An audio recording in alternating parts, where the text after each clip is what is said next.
Most of us became involved in the association because we had a special child. Andrea was born in 1950, and nothing was ever the same for us again. I don't think anything isolates you more than having a child who is different. We couldn't find reasons, we certainly couldn't find answers. And we got on that merry-go-round that parents know so well, of pediatricians, psychologists, psychiatrists, medicine man. Doctors really twice my age called me mother. And today it's sort of funny because doctors half my age call me Blanche. When we were told by Dr. Cassidy in Schenectady that Scott would never be so-called normal, I said to Dr. Cassidy, you cannot take my child away from me. And he said, there is no reason for him to be taken away. If Walton can have such beautiful buildings, they can educate him. And so my husband let me cry from Schenectady to Walton. When we walked in our kitchen, my husband turned to me and he said, you have had your cry. Crying is not the answer. You are going to have to fight, and you start right now. You have a family, you're on a track. And you make plans, and you budget, and you set near and long-term goals. But when you have a developmentally disabled family member, you cannot really make plans, and you certainly cannot set near and long-term goals. All of a sudden, the rails have been switched, and you're on a divergent track. And then you realize, as we did, that there are others out there in your circumstances. And so that begins the search, which we did. And NYSARC, for us, was a source of education, a source of encouragement and comfort and fraternization. The funding mechanism would be 1/3 state, 1/3 feds, 1/3 agency. In Freeport, and I went to the state for the money, they didn't have it. They had made grants around the state so that they didn't have the 2/3. What they actually had, I think, was about half, 50%. And it was up to us to see what we could do about running it for the other half, which we didn't have either. But we did open. We did get it built. The only time we had difficulties when we went into the housing business. We started buying houses on their block. They didn't want us on their block. The argument first was that it would affect the value of their property, and then of course it came out that it didn't, because people bought the houses right next door. There is a statewide community of interest that underlies NYSARC. From Montauk Point to Niagara Falls, we're one organization, and we look out for each other. We are the largest family-influenced organization, and we have managed to be a force in Albany, and we are a force in the United States. I think that we have managed to shape the work that is being done on behalf of people. Being part of a state organization is a great benefit to each local chapter, because each local chapter on its own couldn't have the impact at the state legislative level, nor with big financial institutions. So we can group together, and the state ARC guides us through this process, and we share all the benefits among one another. My daughter, who has special needs, is able to have a life, and it's all done with dignity, and I can go to bed at night and feel that she's safe. the three people that had a good deal of influence and that I would love to be sitting having lunch with was Joseph T. Weingold, Helen Kaplan, who was the executive director of our Nassau chapter, and Tom Coughlin, who was the executive director of our Jefferson chapter and was the first commissioner of the then Office of Mental Retardation and Developmental Disabilities. I think these three individuals, all family members, all professionals, all advocates, were cut from the same cloth. Their advocacy, their commitment was unselfish. They didn't need to be told what the mission of this organization is. They were the mission. And I learned and will always be grateful that I had an opportunity to know the three and would have done anything to have sat down and have lunch with the three of them.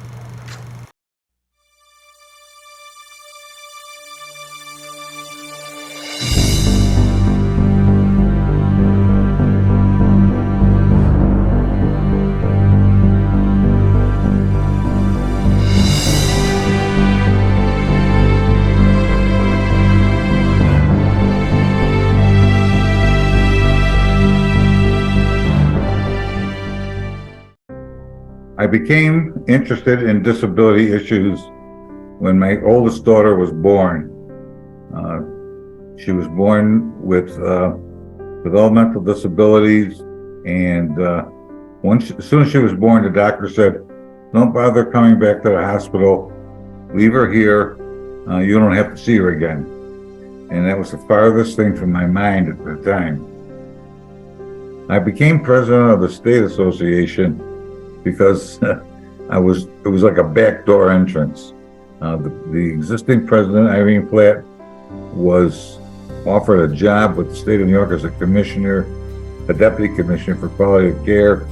And I remember a phone call from Mark saying that he and Irene Platt wanted to meet with me, and they were flying to Buffalo to meet with me. We met, and she told me that at the time that I was the only person, the only vice president at the time who she would trust to relinquish her presidency to, and if I didn't do it, she wasn't going to take the job. So I took it.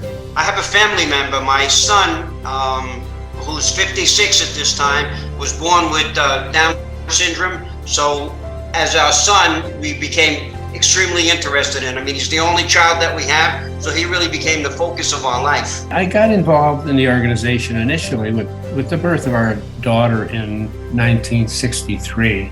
I started on our local chapter level giving free dental checkups to the people we serve, and I went on from there to become a board member, and from there to become a state board member, and from there on becoming president of the ARC New York. So it's been a journey. As an attorney, I became involved in various not-for-profit organizations in the community. I'm a parent of a daughter, Hillary, and my wife and I ultimately, through the process of obtaining services for her, were led to Ontario ARC. I became involved because a man whom I knew well, who worked at the ARC Westchester, called me one day many years ago and said that the ARC Westchester needed a lawyer on its board, and would I do it? So I finally agreed. I still had young children, but I agreed and told him that I would come on the board, but only if I was given a job to do. So I have been on the board ever since. I became involved with the New York City chapter, my husband Hal and I, and my family, when our daughter Julia was born in 1982. And several years later, I received a flyer from her preschool about AHRC New York City, and a sibling program they had for our daughters. And that was the first connection to, at the time, NYSARC. And we quickly realized how connected families were to this organization. We felt it immediately. When I look at being connected to AHRC, it was in 1993 that I joined the New York City board. And that was just a wonderful opportunity to really meet those families that started the organization. My daughter Lauren Bernstein was born with significant disabilities. The reason I became interested in disability issues was clearly because of Lauren. I had no connection to anyone with a disability prior to that. I just had no contact with that community. And so it was important for me to learn about the community. And frankly, when I found AHRC Nassau, they saved her life. I've always had a natural attraction or affinity towards the helping professions. I originally started as pre-med. I wanted to be a doctor, changed over to psychology, and I figured, this would be the best way to help people. Now, I didn't always go into it with the idea that I was going to work in IDD. But then when I joined the Commission on Quality of Care and I started to become more familiar with IDD and acute and severe mental health issues, I just found there was something about it. I was drawn to it. I got interested in this field, like many people, through my family connection. My brother Tim is 58 years old. Tim was born with Down syndrome, and when Tim was born, my family got connected through their church with some other members of the Schenectady ARC, and ARC really has been part of our life, part of my life, since that time. My journey to becoming a CEO is a long one because obviously I've been in the field for over 30 years. I came from India back in 1989, and I pursued our master's in clinical psychology.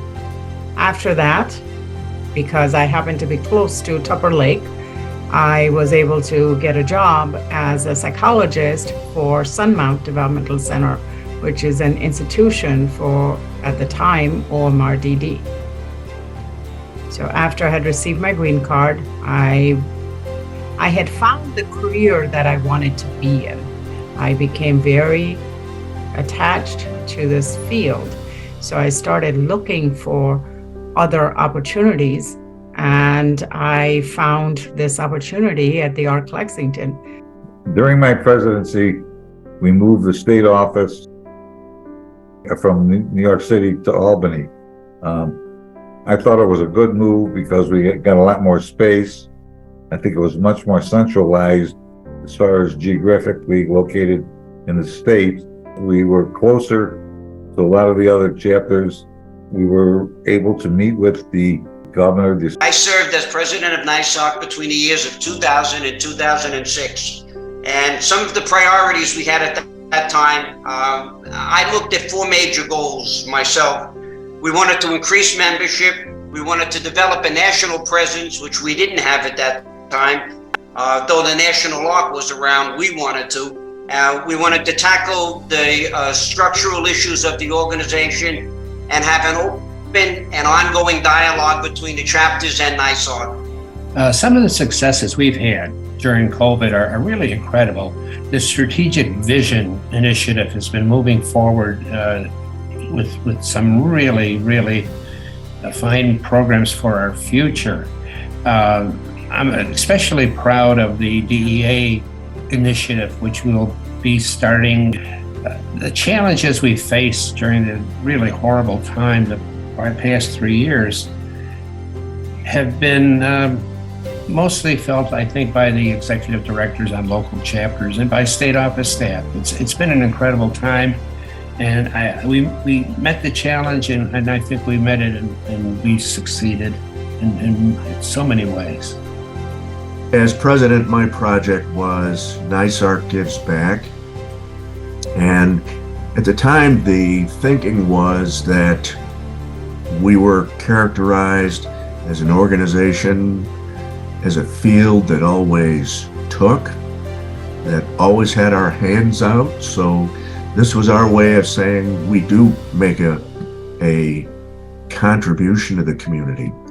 The unique result of NYSARC Gives Back was that chapters mobilized across the state, and there were food banks, there were walks, there were fundraisers, and virtually every chapter participated. And the word, of course, got out to the state legislature, to the governor, to the news media, that this was a phenomenon. My strategies were quite simple, and that's been my strategy all along, which is simply to talk up the realities to the people that I know. One of the most important, if not perhaps the most important success, if you can call it that I felt and saw during my tenure as president was the keeping of the organization together as one organization. One of the important accomplishments that the board did while I was president was to take a very serious look at our governing structure. We were a board of approximately 148 individuals representing the 60 chapters at the time, meeting only twice a year, with the executive committee doing the yeoman's work in between on behalf of the board.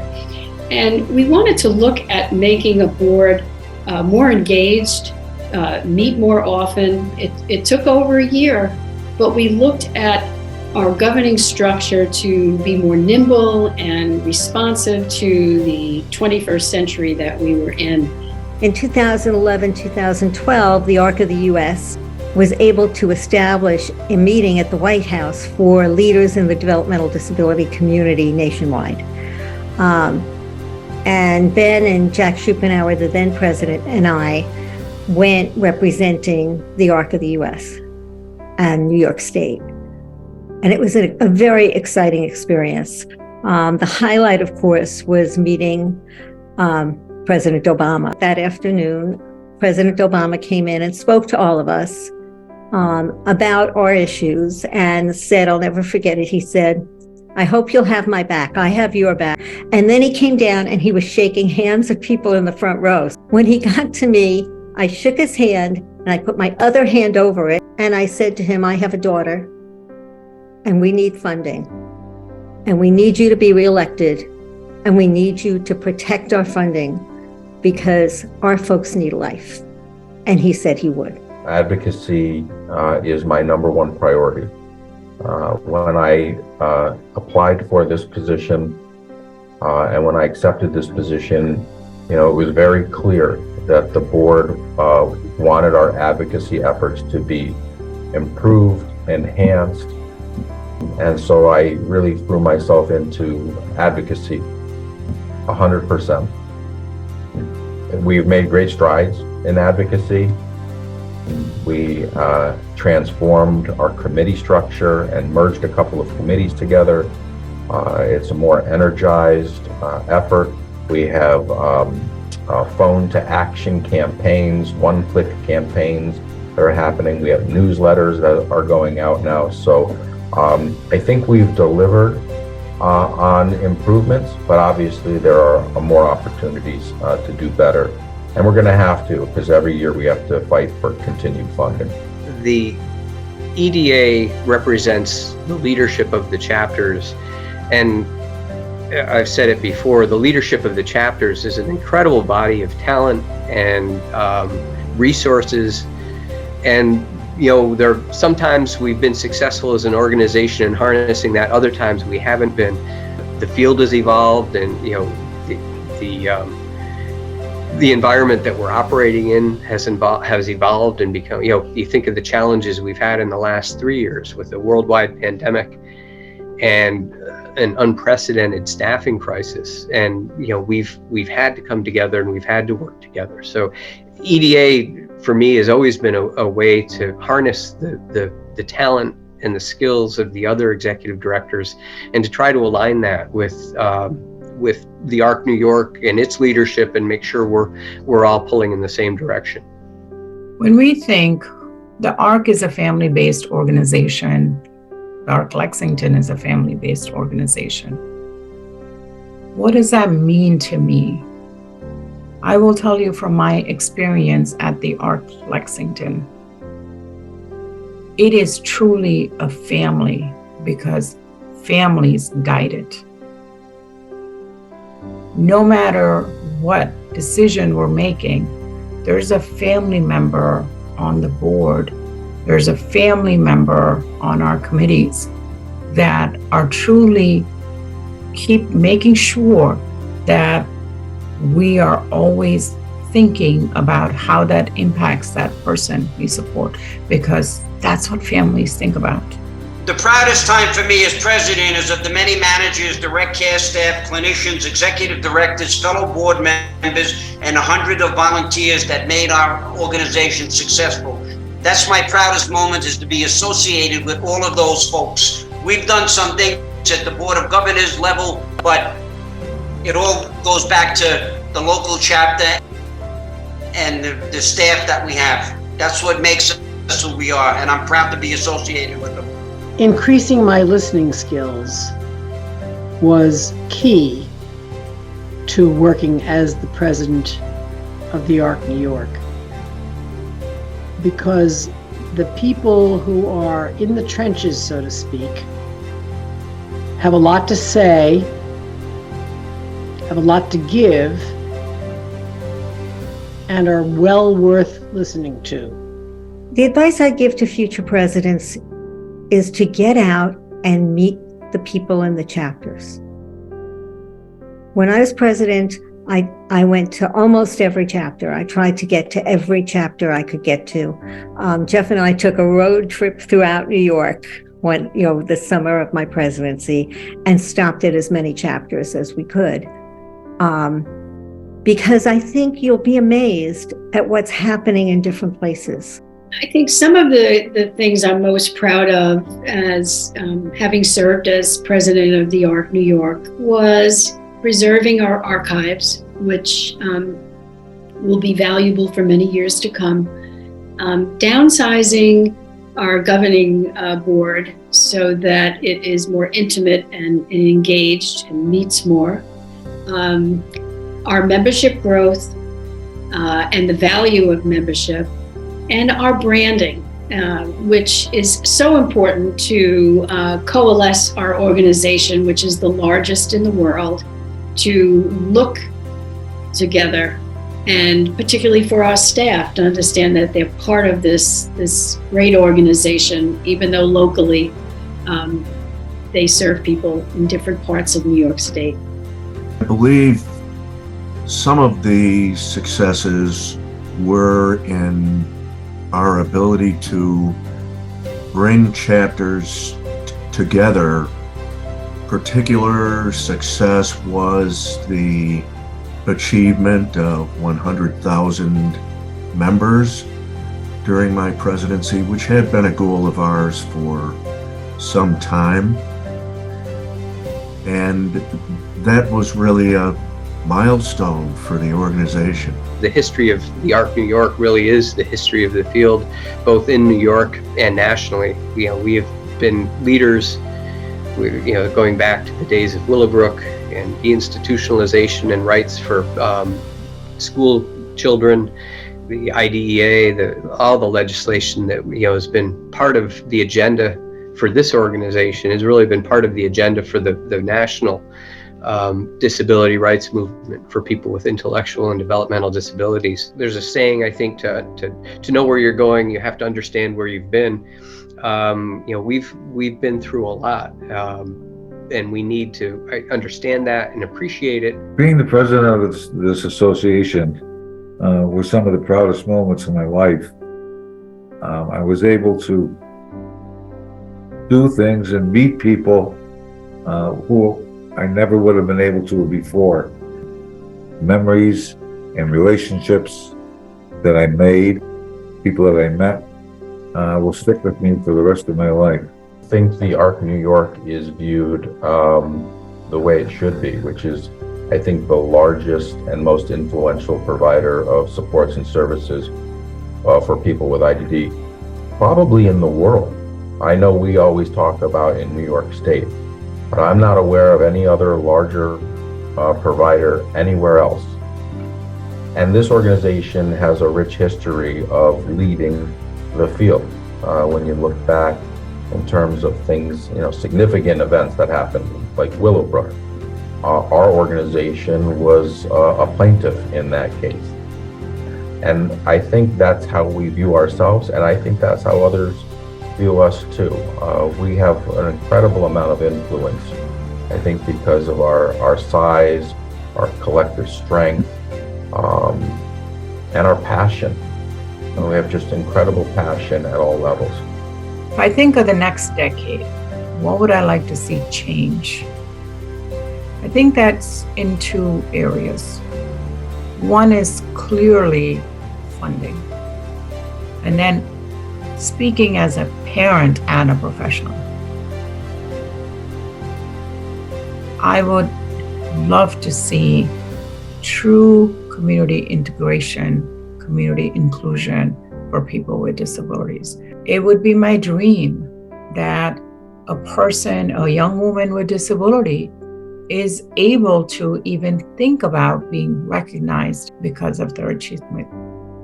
So my dream is true integration, not because somebody is different, but because they're very capable. We're all together. We're one family. I think our motto of being stronger together is a real good one. I find that the past year, especially working together with the state office, the executive directors, the volunteers, it showed us what a great organization we are. 75 years strong and still young.